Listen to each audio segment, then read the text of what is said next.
Guys, deluded YouTube's Lucas Torreira, YouTube's N'Golo Kante, and all of them things. Now, I know it's very early to be praising Naby Keita. Well, some would say that. For me, it's not. But I know, granted, people like to wait and see and wait with time before they start throwing around wild claims. I'd like to think those of you that watch me on a regular basis know I don't shout madness too often in it. But Naby Keita, having you've seen my vid, and some Liverpool Virgin fans and just football Virgin fans in general who have nothing better to do than just comment videos and act like 12-year-olds have been in them comments and like ha ha ha ha ha ha. What I'm referring to is the vid I actually did on him saying Arsenal signed Naby Keita. It is a no-brainer, to which it was. It is clearly a no-brainer for Liverpool, so much so they waited a year for my man. Now, the man is quality. For me, I'm not going to sit here and say he's this, he's that, and the third. In fact, I am lying.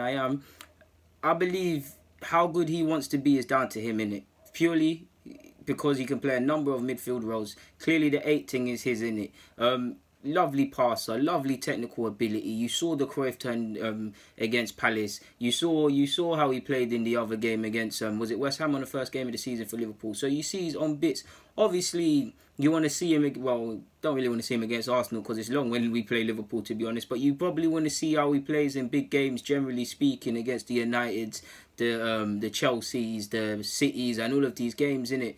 But for me, I believe how far he could go in the game is down to him because he's got it all. For me personally, I believe if he keeps going the way he's going to be, it could be similar to Coutinho. Obviously, they're different players in the sense that he's going to go to Barca, Madrid, and these sides. Obviously, I think he'll be at Liverpool for a number of years, but this is the way it's going. He's still young. He still shows his inexperience at times for his wonderful movement on the ball, for his wonderful passing, for his link-up play, for his for me his movement as well, ability to play under pressure, for all of that sort of stuff. He does show his age at times.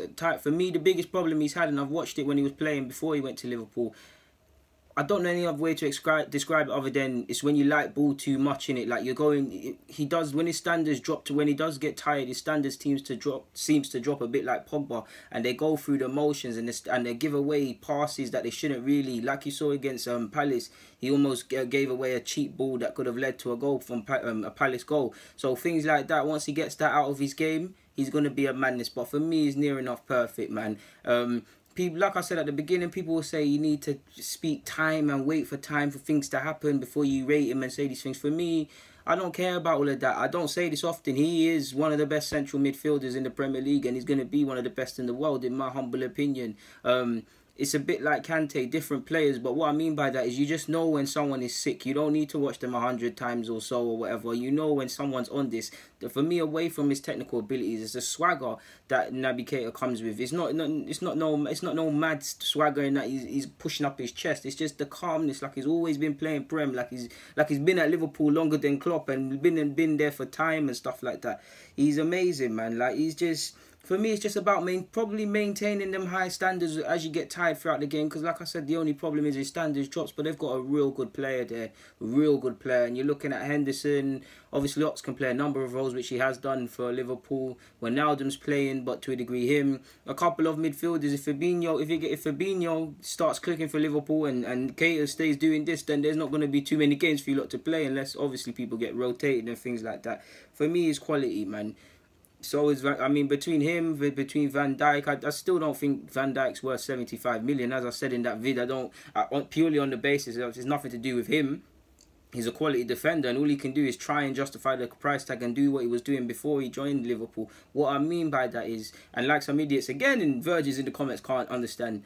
That point is about figures in football. It's about the fees. It's not really. Come on, Van Dijk is not worth 75 million. 75 million should be Cannavaro and these mad defenders there and things like that. That's not a critique on him. Money's a thing of the game. Ultimately, you need to pay what's asked, and they did it, and he's doing his thing. Van Dijk, regardless of if they went for 75 or 13 mil, would have done that. So it's not a critique at him in regards to me getting at his transfer fee. It's the broader dynamics of football. But between Van Dijk, between KR, bruv, the signings at Liverpool. I remember Arsenal, Liverpool, and these sort of sides a couple of years ago. These were the sort of sides that were in the same bracket. Liverpool have definitely left Arsenal, and they've left Spurs, in my opinion.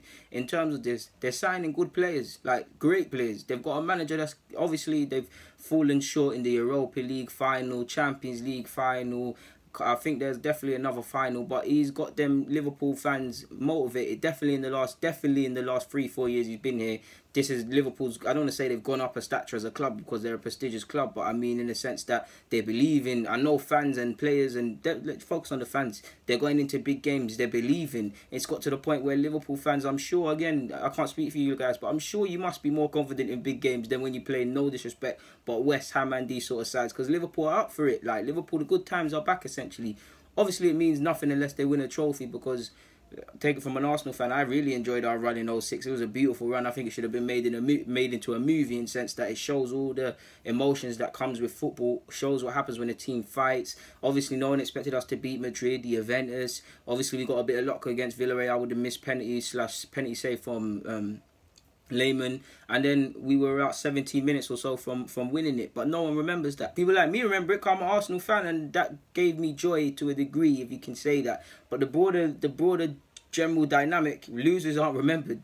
Like, if you were to, I could probably list the last couple of finalists in the Champions League, but you quickly roll off Real Madrid, and all the other sides before that. No one remembers losers in it. So I'm not getting at Liverpool when I say that, but I'm saying that all of this will ultimately count for nothing if there's nothing to show for it. I mean, it's a bit like Spurs to a degree as well, and it's definitely like Arsenal. What I mean by Spurs is that Pochettino's got the good times back, got all of these things, but 10 years or 20 years from now, are you gonna, like, you need something to show for it, innit? Something needs to have been there to, when you tell your children or your grandchildren, yeah, the fun times were here, we did this, we did that, we won a trophy. You don't want to say you did this and that and the third, because if you do, then cool. But for me personally, generally speaking, I want, regardless of any club, regardless of if I'm a player, I want to win trophies. I don't want to look back and say I played in great sides and I watched great sides and stuff. Obviously you want that, but trophies come, like, nobody remembers losers. It's that harsh. It's that real. Nobody remembers losers. Life is not Disney Channel.